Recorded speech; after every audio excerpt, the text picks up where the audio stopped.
welcome to the future and a revolution in sound. A sound beam that works like a spotlight. It focuses sound only on the people who want to hear it. Could it mean an end to noise pollution? Plus, the four-wheel drive that thinks it's a tank. We test the future of off-road driving. And we meet Jay Ellison, who's placing all his hopes on a new treatment for multiple sclerosis.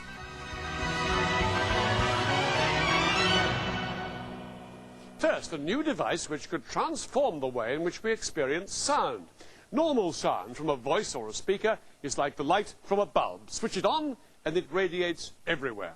Just like when I shout to Philippa over there, everyone can hear me. But an astonishing new technique from America makes sound travel in a totally different way.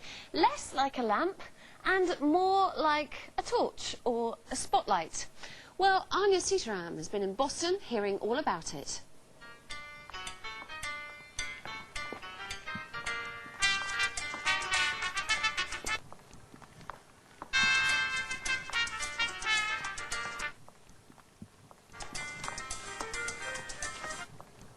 Pretty good, eh? Well, it's not that I can't find the beat, it's I can't hear it at all. In fact, the only people who can hear the music are the dancers themselves. That's because they're standing in their own personal sound beam, pointed at them just like a beam of light.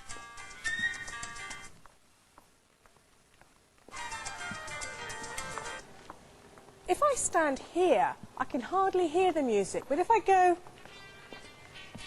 just here, it's really clear. Now, we're used to the idea that loud sound spreads uncontrollably, but for the first time, we're directing the exact location of the sound.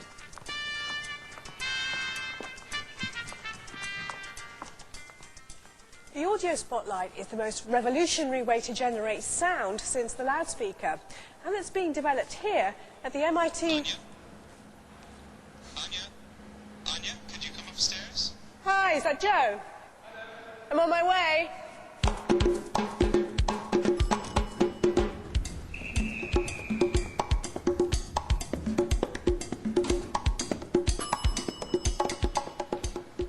Hi, Joe. Hi. Apart from trying to startle me downstairs, what's the point of all of this? Well, the idea is that rather than filling a room with sound, you can put sound only where you want it.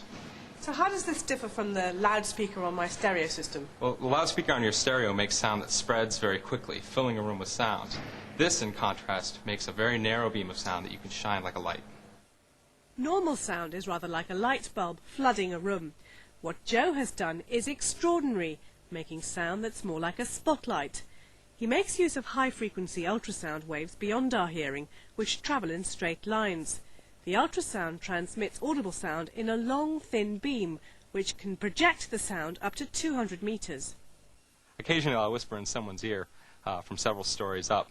Or when we have meetings and functions down in our lobby, we have caterers walking around with dishes in their arms. So I'll make smashing glass sounds appear by their feet, and they look around like there's something dropped.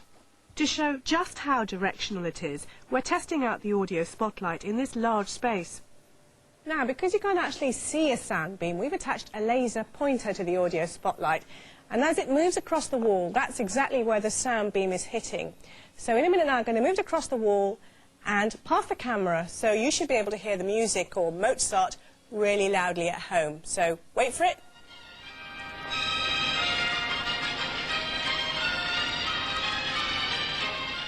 It sounds tinny compared to normal hi-fi quality sound because Joe is still perfecting the bass. The beam is extremely narrow, just half a metre wide.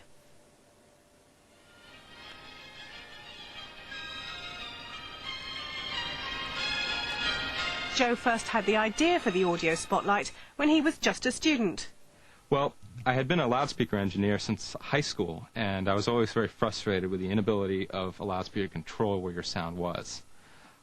So I had the idea of using interacting ultrasound beams. What Joe does first is combine the music with ultrasound. This recreates the complex wave patterns of the music at a much higher frequency that can't be heard. He uses a specially designed speaker to send out this high-frequency ultrasound beam.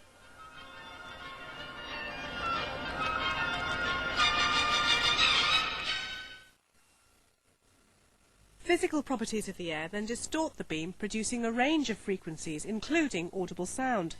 Because Joe knows exactly how much distortion the air causes, he can predict how to combine the music with the ultrasound to get the music out again.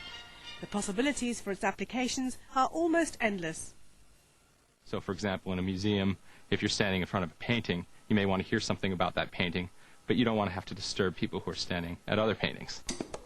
The sound beam can't cover very long distances yet, but once perfected, it could be used to pick out just one person in the crowd, a personal message system in public places like airports and stations, or even a personal speaker for music. Maybe someday we'll be able to travel on the plane without having to use headphones. You already have your own personal light source and your own personal air source. Why not your own personal sound source right above your head? If the audio spotlight catches on, it could transform everyday life, bringing peace and quiet to otherwise noisy places. But sometimes we don't always want that. Joe, over here!